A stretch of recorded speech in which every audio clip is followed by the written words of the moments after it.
વિદ્યાર્થીઓ અને વાલીઓ, એડમિશન કમિટી ફરી એક્ટિવ થઈ છે.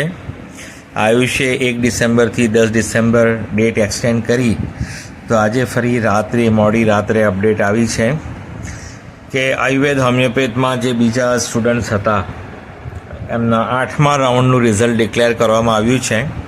તો 22 સ્ટુડન્ટને સીટ એલોટ થઈ છે. 22 સ્ટુડન્ટને સીટ એલોટ થઈ છે. હવે તેમને આ કન્ફર્મ કરવાનો સમય આપ્યો છે 2 ડિસેમ્બર બપોરે 3 વાગ્યા સુધી. પેમેન્ટ કરવાનું ઓનલાઈન પણ અને બ્રાન્ચમાં પણ કરી શકો 1 અને 2. અને રિપોર્ટિંગ જે છે હેલ્પ સેન્ટર પર એ 2 તારીખે 5 વાગ્યા સુધી. એટલે ફક્ત 22 સ્ટુડન્ટ જ આ કામ કરી શકે છે, કેમ કે એમને સીટ એલોટ થઈ છે. તે 22 સ્ટુડન્ટે પોતાનું નામ મેરિટ લિસ્ટમાં જોવાનું રહેશે, જે રિઝલ્ટ આવ્યું છે એમાં જોવાનું રહેશે. અને પ્રશ્ન એ છે, હમણાં તો એડમિશન કમિટી એમ કહે છે કે આના પછી પણ જો સીટો ખાલી પડશે તો અમે એક રાઉન્ડ એક્સટેન્ડ કરીશું.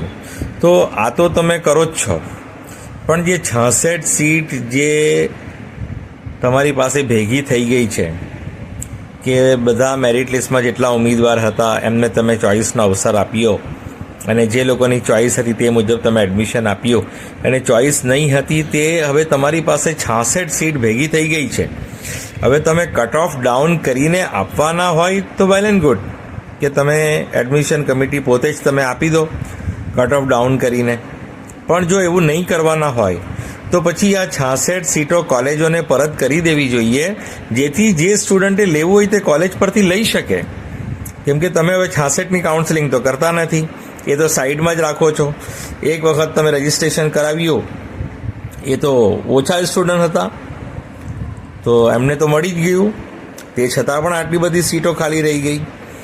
તો હવે આ જે 66 સીટ છે, જો આ 22 સ્ટુડન્ટને એલોટ થઈ છે, બરાબર, આયુર્વેદની અને હોમિયોપેથની, એમાં 16 આયુર્વેદની હતી, બાકી હોમિયોપેથની.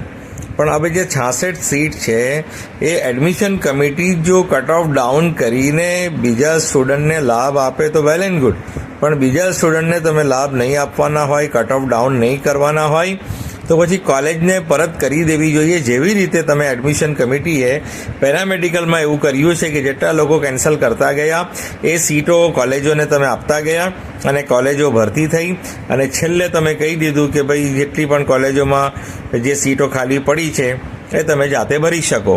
કાઉન્સિલિંગના રાઉન્ડ અમે બધા પૂરા કરી દીધા, અને ગવર્મેન્ટનું પણ તમે પૂરું કરી દીધું આજે. તો જ્યારે તમે પેરામેડિકલમાં સીટો કોલેજોને પરત કરી દીધી અને તમે કહ્યું કે તમે ભરી શકો છો, તો પછી આયુર્વેદમાં તો હમણાં હાલમાં સીટ નથી, પણ આ હોમિયોપેથની જે સીટો છે 66, તે 66 સીટો પણ કોલેજને આપી દો ને, અથવા તો તમે ભરો નવું રજિસ્ટ્રેશન કરાવીને. નવું રજિસ્ટ્રેશન નથી કરાવતા તો કટ ઓફ ડાઉન કરાવીને ભરાવો, અને જો કટ ઓફ પણ ડાઉન નથી કરતા, નવું રજિસ્ટ્રેશન પણ નથી તમે કરતા, બીજાને અવસર નથી આપતા, તો પછી કોલેજોને આપી દો, જેથી જે લોકોએ આ વર્ષે નીટ પરીક્ષા પાસ કરી છે એમને લાભ મળી જાય, ફરી પછી એમને નીટ પરીક્ષા આપવી ના પડે, એમનું વરસ બચી જાય. આ વર્ષે તમે એડમિશન આપી દેતા હોય, અથવા કોલેજોને તમે આ 66 સીટ સુપુર્દ કરી દેતા હોય, આપી દેતા હોય, એ લોકો ભરી લેતા હોય, તો 66 સ્ટુડન્ટનો ફાયદો થઈ જાય છે, એમનું વરસ બચી જાય છે.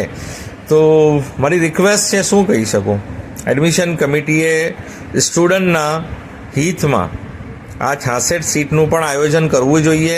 કટ ઓફ ડાઉન કરીને કરે, કોઈ પણ રીતે કરે, પોતે જ એડમિશન આપી દે કે ફરી રજિસ્ટ્રેશન કરાવે. અને તમારે આવી રીતે નહીં કરવું હોય તો કોલેજોને આપી દો, તો કોલેજોથી એડમિશન લઈ શકે જે નીટ ક્વોલિફાઈડ છે. આ ચેનલ સાથે જોડાયેલા રહેજો, જેથી બધી માહિતી મળતી રહે.